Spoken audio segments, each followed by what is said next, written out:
जाइए ना, वो बैठिए भजन गाने।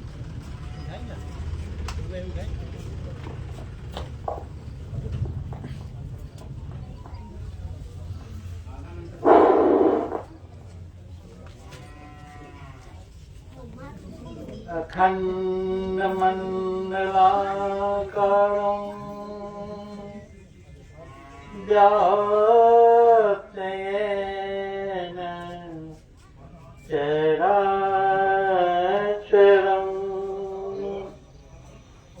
तत्पदं दर्शितं येन तस्मै श्री गुरुवे नमः। अज्ञानतिमिरान्धस्य ज्ञानानन्दमय शलाकया चक्षुरुन्मीलितं येन तस्मै श्री गुरुवे नमः।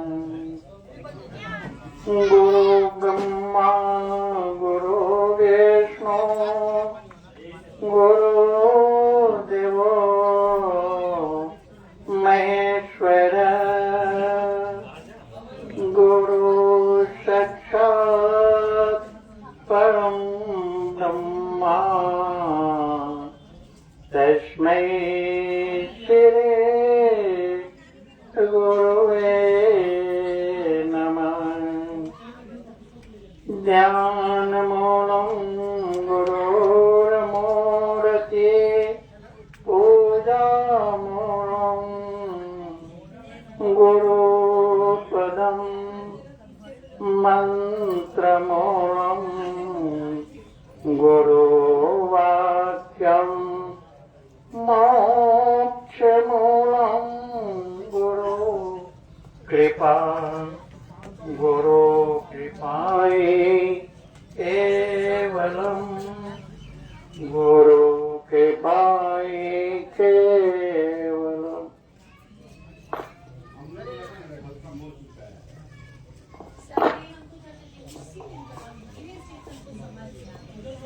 निगाहों में तुम हो ख्यालों में तुम हो, ये जन्नत नहीं है तो फिर और क्या। निगाहों में तुम हो ख्यालों में तुम हो, ये जन्नत नहीं है तो फिर और क्या। मेरे दिल को जो दर्द तुमने दिया है, मोहब्बत नहीं है तो फिर और क्या। मेरे दिल को जो दर्द तुमने दिया है, मोहब्बत नहीं है तो फिर और क्या। मेरे आँखों की तरफ अब न देखो, तुम अपनी कयामत को नजरों को देखो। मेरे आँखों की तरफ अब न देखो, तुम अपनी कयामत को नजरों से देखो। निगाहें मिला कर नजर फेर लेना, कयामत नहीं है तो फिर और क्या है। निगाहें मिला कर नजर फेर लेना, कयामत नहीं है तो फिर और क्या है। मेरे दिल पे बिजली गिराई है तूने, अब इस बात से मन हड़प हो रहा है। मेरे दिल पे बिजली गिराई है तूने, अब इस बात से मन हड़प हो रहा। या तेरी निगाहों को सहने वाले शरारत नहीं है तो फिर और क्या है। या तेरी निगाहों को सहने वाले शरारत नहीं है तो फिर और क्या है। या माना तुम्हें मुझसे उल्फत नहीं है, या माना कि मेरी जरूरत नहीं है, या माना तुम्हें मुझसे उल्फत नहीं है, या माना कि मेरी जरूरत नहीं है। मगर नीची नजरों से दिल मांग लेना, जरूरत नहीं है तो फिर और क्या है। मगर नीची नजरों से दिल मांग लेना, जरूरत नहीं है तो फिर और क्या है। शराबे मोहब्बत पिलाई है तूने, मेरी जिंदगी जगमगाई है तूने। शराबे मोहब्बत पिलाई है तूने, मेरी जिंदगी जगमगाई है तूने। हकीकत में शहवा की मुझ पर इनायत नहीं है तो फिर और क्या है। हकीकत में शहवा की मुझ पर इनायत नहीं है तो फिर और क्या है। निगाहों में तुम हो, ख्यालों में तुम हो, ये जन्नत नहीं है तो फिर और क्या है। ये जन्नत नहीं है तो फिर और क्या है।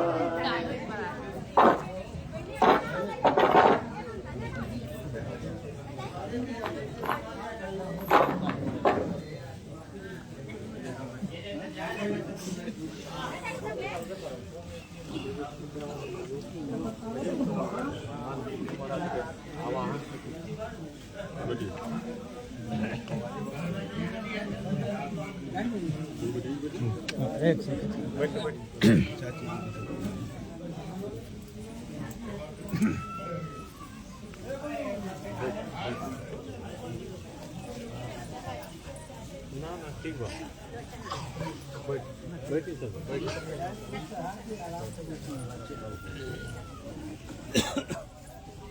जल्दी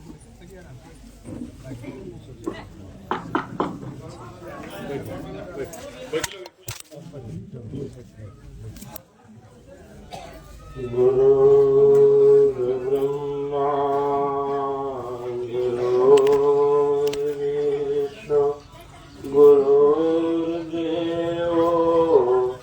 महेश्वर गुरुः साक्षात् परब्रह्म तस्मै श्री गुरुवे नमः। ध्यानमूलं गुरोर्मूर्ति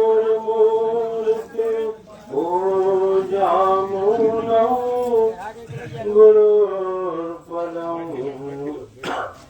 मन्त्रमूलं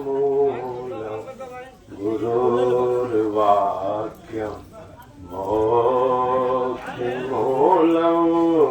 गुरुकृपा गुरुकृपा हि केवलं गुरुकृपा हि केवलम्।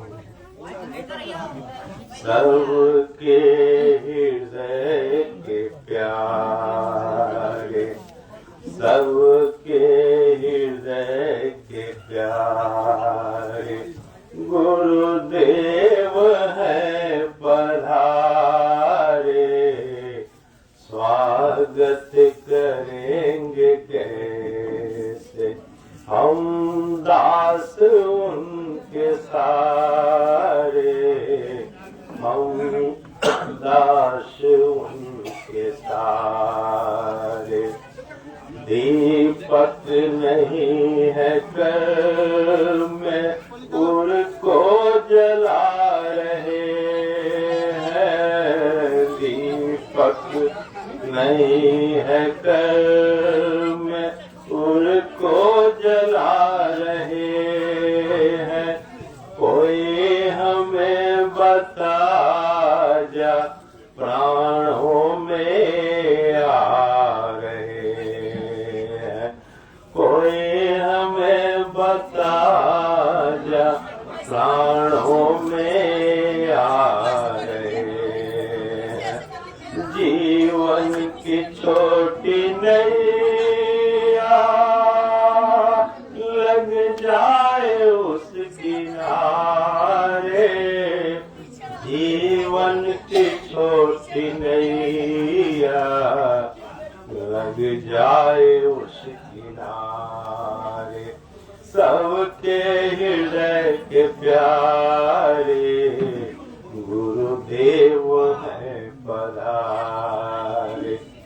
स्वागत करेंगे कैसे हम दास उनके सारे हम दास उनके सारे। चरणों में आंसू माला हम उनके आ चढ़ाए। चरणों में आंसू माला हम उनके आ चढ़ाए। आसन बना हृदय का पलकों पे आ बिछाए। चरणों में आंसू माला हम उनके आ चढ़ाए। आसन बना हृदय का पलकों पे आ बिछाए।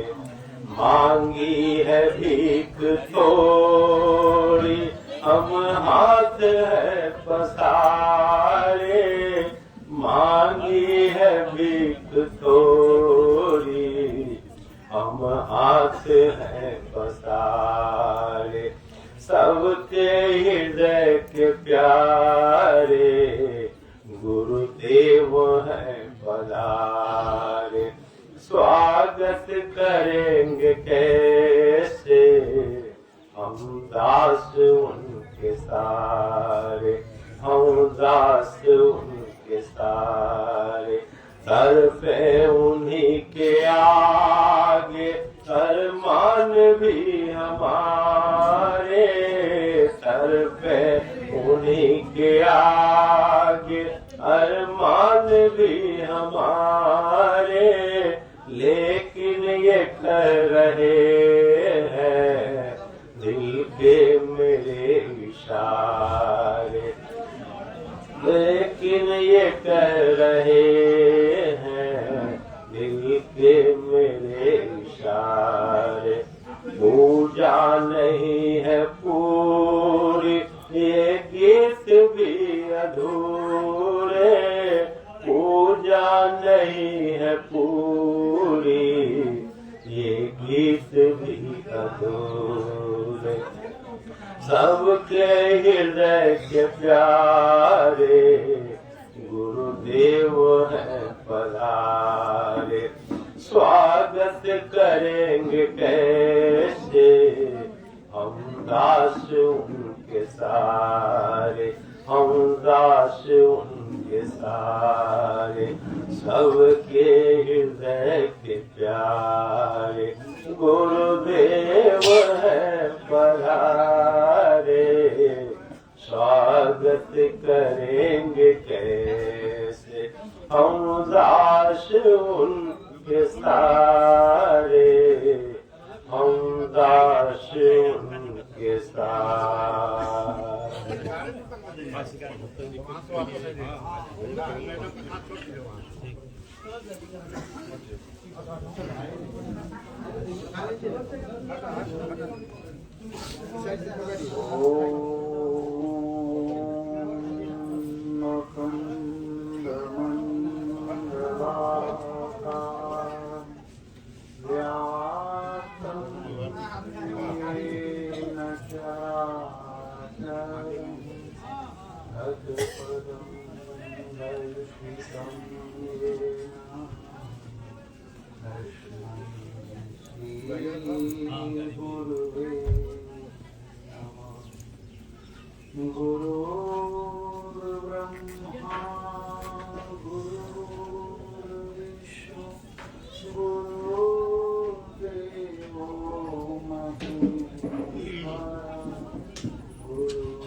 के प्रभु गिरधर नाथ आस लगी गुरु दर्शन की मोह लागी लगन गुरु चरणन की मोह लागी लगन गुरु चरणन की।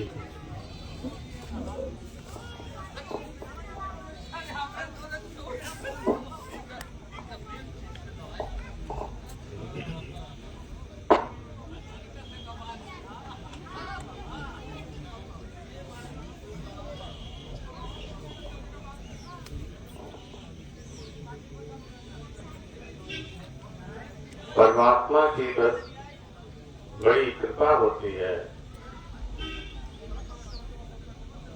तब किसी संत के शरण में बैठने का मौका मिलता है। आज हम सबका परम सौभाग्य है कि उनकी कृपा हुई है और उन्हीं की कृपा के फलस्वरूप एक ऐसे महान संत के दरबार में बैठने का एक सुंदर मौका मिल रहा है जिन्होंने मानव मात्र के लिए इस आध्यात्म को, इस परमार्थ विद्या को एक आसान विद्या के रूप में प्रस्तुत किया।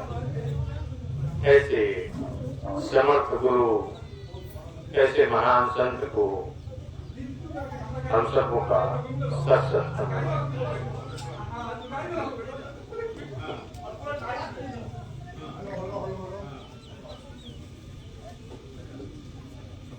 ये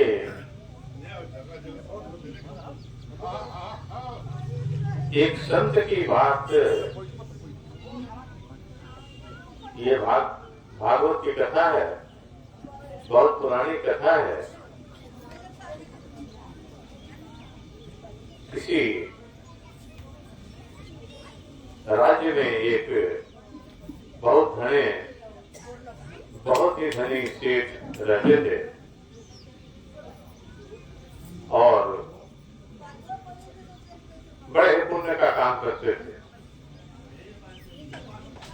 गांव में जितने भी संत महात्मा आते उनकी सेवा करना, लोगों के लिए धर्मशाला बनवा देना,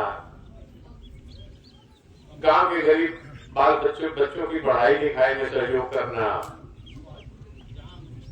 बच्चियों की शादी कराना इत्यादि जितने भी पुण्य के काम थे सब करते थे। जो भी महापुरुष आते उनकी सेवा करते।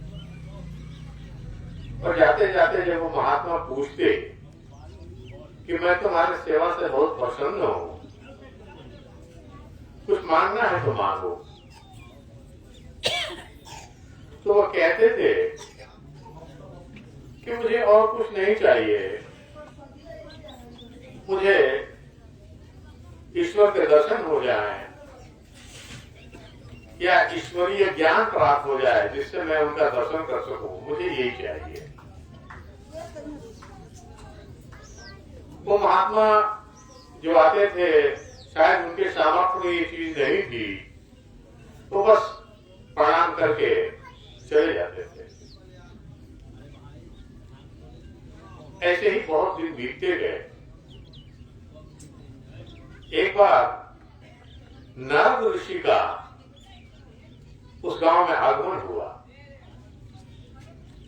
वो भी उस धनी सेठ के यहाँ पहुंचे।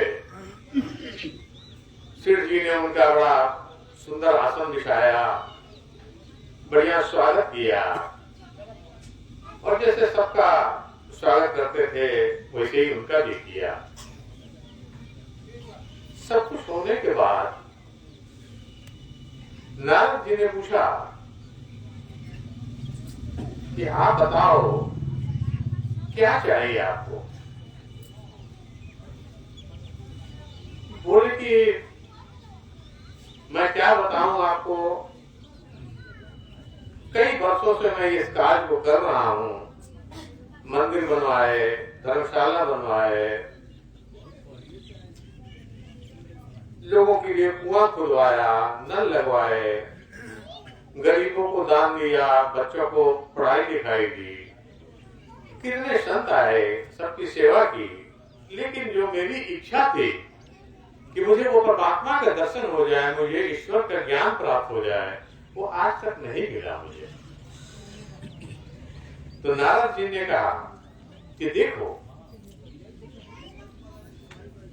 जो अच्छे कर्म करते हैं, जैसे मंदिरों में जाना, कथा सुनना, इससे आपको ईश्वर का ज्ञान तो प्राप्त नहीं होता है। आप देखें, हरिहरनाथ मंदिर जो है बहुत नजदीक है, वहां से मैं भी आ जा रहा हूं। वहां भी भगवान, ऐसा पौराणिक कथा है कि भगवान राम ने उस मंदिर की स्थापना की थी। और उस मंदिर में जाने के बाद भी आप सब जाते रहते हैं, या वहां के आसपास के भी जो लोग रहते हैं वो नित्य दर्शन करते हैं, पूजा करते हैं, फूल बेलपत्र चढ़ाते हैं। लेकिन वहां के लोगों से या आपसे भी पूछा जाए कि क्या आपके जीवन में अस्थायी शांति मिली, तो नहीं मिली। मंदिरों में हम जितनी देर जाते हैं हमारे विचार बदलते हैं, थोड़ी देर के लिए हमें शांति मिलती है, लेकिन जब हम लौट के आते हैं हमारी स्थिति वही हो जाती है। अस्थायी शांति हमें जीवन में नहीं मिलती। लेकिन नारद जी ने उस संत को कहा, देखो, उस सेठ को कहा उन्होंने कि तुमने इतने धर्म के कार्य जो किए हैं, इसका परिणाम ये होता है कि वो परमात्मा जो है, वो दयालु परमात्मा, उसके अंतर में दया उमड़ती है, और उस दया के फलस्वरूप वो किसी संत को जो है उस व्यक्ति के पास भेजता है।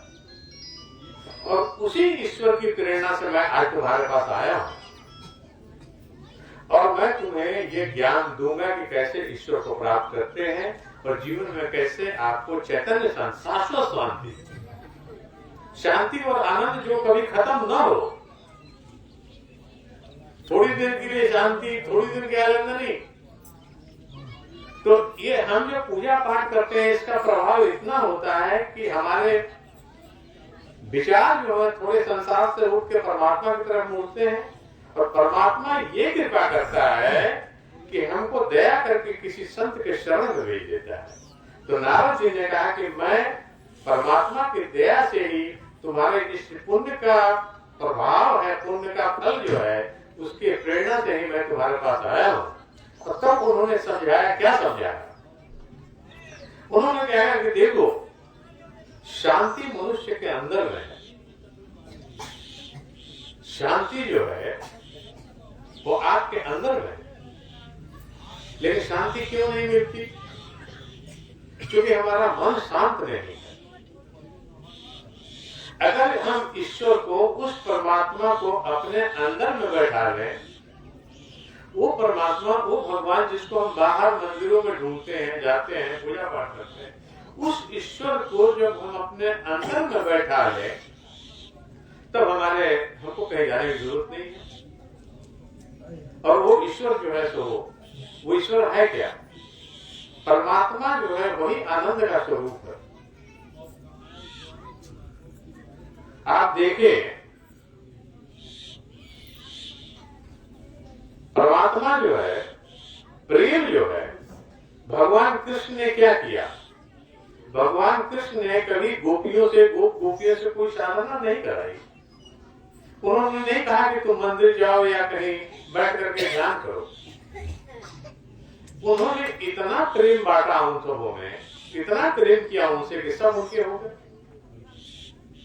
भगवान के एक बंसी के दूध पे गोपियां दौड़ के चली जाती थी, उनको शुद्ध बुद्ध नहीं रहता था। वो कपड़े सही पहने हैं कि नहीं, श्रृंगार किया है कि नहीं, सिंदूर लगाया है कि नहीं, हाथ में चूड़ियां पहनी है कि नहीं, इसका शुद्ध बुद्ध नहीं रहता था। भगवान की बंसी बजी, भगवान कृष्ण आ गए, वो दौड़ पड़ती थी।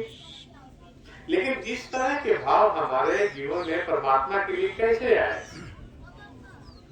हम कहते तो हैं, सुनते तो हैं कि भगवान कांकड़ में है, हर जगह भगवान है, लेकिन हमारी दृष्टि क्यों नहीं देख पाती? हम क्यों नहीं उनके देख पाते? इसलिए कि हमारे अंतर में एक विचारों का पर्दा पड़ गया है। हमारे बाहर के आंख तो खुले हुए हैं, लेकिन हमारे अंदर में जो दृष्टि है उसके ऊपर हमारे पर्दा पड़ गया है, उसके ऊपर मोतियाबिंद हो गया है। अब आवश्यकता यह है कि हमको कोई ऐसा व्यक्ति मिले कि जो हमारे अंतर की दृष्टि को खोल दे। हमारे अंतर की आंख जो उस बाहर के परमात्मा को या अंतर के परमात्मा को नहीं देख पा रही है, उसका कोई इलाज कर दे। तो ऐसे जो व्यक्ति होते हैं उन्हें को हम संत कहते हैं। वो संत क्या करते हैं? वो हमें जीवन का जीने का एक रास्ता बताते हैं। तो संत ने समझाया, नारद जी ने उनको समझाया कि ये ईश्वरीय ज्ञान तुम्हें जो है वो तुम्हारे अंतर में है, लेकिन तुम्हारे अंदर तुम्हारे अज्ञान का पर्दा पड़ा हुआ है। और अज्ञान का पर्दा क्या है? हमारे अंदर राग, द्वेष, लोभ, ईर्ष्या, ये सब अज्ञान के पर्दे पड़े हुए हैं। इसलिए हम एक दूसरे में परमात्मा को या बाहर में या अंतर में हम परमात्मा को नहीं देख पाते हैं। अगर कोई हमारे अंतर की सफाई कर दे, बाहर की सफाई तो हम स्वयं कर लेते हैं, लेकिन अगर कोई ऐसा व्यक्ति हो जो हमारे अंतर की सफाई करे, हमारे अंतर के जो हमारे जो राग द्वेष है इसकी सफाई कर दे, हमारे अंदर में हमारा मन निर्मल हो जाए, हमारा मन शुद्ध हो जाए, अगर ऐसा कोई उपाय हो जाए तो हम भी उस परमात्मा के दर्शन करेंगे। क्योंकि भगवान स्वयं कहते हैं, निर्मल मन जन सो मोहि पावा, मोहे कपट छल छिद्र न पावा। आप चाहे जितनी भी पूजा कर लें, लेकिन जब तक आपके मन में आपका मन निर्मल नहीं होगा, तब तक आपके मन में वो प्रेम नहीं बढ़ेगा और उस ईश्वर का दर्शन नहीं होगा। ये भगवान की वाणी है, लेकिन शायद इस चीज पे हम लोग ध्यान नहीं देते हैं। इसलिए जीवन में कोई ऐसा उपाय हो जो हमारे अंतर में जो है, हमारे मन को, हमारे आत्मा को, हमारे शरीर अंतर की जो है स्थिति को निर्मल कर दे, तब हमको परमात्मा का दर्शन हो जाए। और इसके लिए जो है सत्संग से बढ़ के और कोई दूसरा रास्ता नहीं। जब हम किसी संत के संगति में बैठते हैं तो हमें ऐसा कुछ उपाय बतलाते हैं जिससे कि हमारा जीवन जो है निर्मल बन जाता है, हमारा मन शांत हो जाता है, हमारे चित्त में जो बाहर के अनेक प्रकार के जो अच्छे बुरे विचार बनते रहते हैं वो बंद हो जाते हैं, और तब हमारे अंतर में वो सही शांति प्राप्त हो जाता है। ऐसे ही संत हमारे गुरु महाराज हुए, उन्होंने बताया कि देखो जीवन जो है तो बीतता जा रहा है, ये जीवन जो हमें मिला है, ये जीवन हम खाने पीने में व्यर्थ समाप्त कर देते हैं, लेकिन इस जीवन का मतलब ये भी है कि हम अपने अंतर के आत्मा का दर्शन करें, हम अपने जीवन को शुद्ध बना लें, अपने व्यवहार को शुद्ध बना लें, और उस परमात्मा से जब हम पवित्र बन जाएंगे, हम शुद्ध बन जाएंगे, तब उस परमात्मा का दर्शन होगा और हम उस परमात्मा से मिल जाएंगे, क्योंकि हम उस परमात्मा के ही अंश हैं। ईश्वर अंश जीव अविनाशी, जो परमात्मा है हम वही हैं, हम उसी के अंश हैं, लेकिन हम इस चीज को भूल चुके हैं, ये चीज हमें नजर नहीं आ रही है। तो संत जो हैं वो हमें ऐसा रास्ता दिखाते हैं जिससे कि हमारे जीवन में भी अंधेरा समाप्त हो जाता है, हमारा अंतर प्रकाशित हो जाता है। आप देखें, आप बहुत सुंदर घर बना लें, बहुत सुंदर घर बना लिया आपने, घर में अपने सुख का हर चीज रख दिया, पलंग है, गद्दे हैं, बिस्तरा है, खाने पीने की बहुत सारी चीजें हैं, काजू किशमिश बादाम सब कुछ रखा हुआ है, लेकिन उस घर में अंधेरा है, आप रात में घर में प्रवेश करते हैं, आपको ठोकर लगती है, अंधेरा है, गिर जाते हैं, चोट लग जाती है, सब सुख की संपत्ति रहते हुए, सब सुख सुविधा रहते हुए वो सुख जो है आपके लिए एक दुख का कारण बन जाता है। अगर उसी घर में एक छोटा सा बत्ती हम जला देते हैं, एक बत्ती, एक लैंप लगा करके उस तार को हम बिजली के पोल से जोड़ देते हैं, रोशनी हो जाती है, तो हमारा घर जो है सो रोशन हो जाता है, हमको सब चीज दिखाई देने लगता है, हम उस सुख को प्राप्त करते हैं। वही हालत हमारी है। हमारा अंतर जो है, अंतर में हमारा अंधकार है, हमारे अंतर में अंधकार है, इसलिए हमारे अंतर में जो सुंदर सुंदर चीजें हैं हमारे मन में, हमारे बुद्धि में, हमारे चित्त में, उसको हम नहीं देख पा रहे हैं। एक बार किसी परमात्मा के, आप किसी संत से जुड़ जाएं, अपने आप को किसी संत से जोड़ लें, वो संत आपको उस परमात्मा से जोड़ देगा और आपका अंतर प्रकाशित हो जाएगा और आपका भी जीवन धन्य हो जाएगा। और इसी के लिए हम सब ऐसे महापुरुष के दरबार में बैठे। इसके लिए उन्होंने एक छोटी सी क्रिया बताई कि देखो, तुम दुनिया के सब काम करो,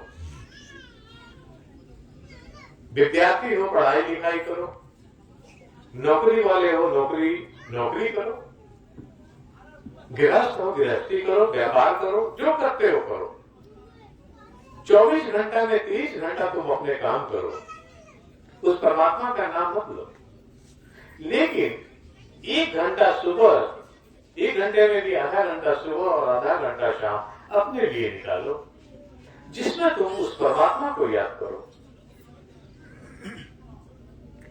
ये हमको भूलना नहीं है, तो उस परमात्मा की कृपा से हम इस मनुष्य जोड़ी में आए हैं। उस परमात्मा ने बड़ी दया करके हमको मनुष्य जोड़ी बनाया। ये कर्म योनि है, कुछ करने के लिए बनाया है भगवान। तो हमारे गुरु महाराज ने कहा, उस आधे घंटा सुबह शाम उस समय तुम परमात्मा को दो, उस समय दुनिया के काम को भूल जाओ, संसार को भूल जाओ, उस समय परमात्मा को दो। कैसे दो? इसके लिए उन्होंने बताया कि अंतर की शुद्धि के लिए तुमको उस परमात्मा को अंतर में लेना होगा। और परमात्मा को भला अंतर में कैसे दिया जाए? परमात्मा को अंतर में लेने की एक ही क्रिया है। अगर हम उस परमात्मा को प्रकाश स्वरूप देखते हैं, वही प्रकाश हमारे अंदर में जाकर के हमारे अंदर की सफाई का काम करती है। जैसे सूर्य के प्रकाश में हम दुनिया को देखते हैं, संसार को देखते हैं। सूर्य निकल गया, लेकिन हमने अपने कमरे के दरवाजे खिड़कियों को बंद कर रखा है, तो सूर्य के प्रकाश अंदर नहीं आएगी। उसके लिए आपको खिड़की का दरवाजा खोलना पड़ेगा, तभी उस सूर्य का प्रकाश अंदर में आएगा। सूर्य का प्रकाश जैसे संसार को प्रकाशित करता है, वैसे ही परमात्मा का प्रकाश हमारे हृदय में जाकर के हमारे अंतर को प्रकाशित करता है। ये प्रकृति का नियम है, कोई नई बात नहीं है। तो हमारे गुरु महाराज ने कहा कि उस परमात्मा को प्रकाश का तुम्हें अंतर में लेना पड़ेगा, और उसके लिए उन्होंने जो क्रिया बताई, उसी क्रिया को आपके सामने रखते हैं। हम सब वही क्रिया करेंगे। इस क्रिया करने का लाभ क्या होगा?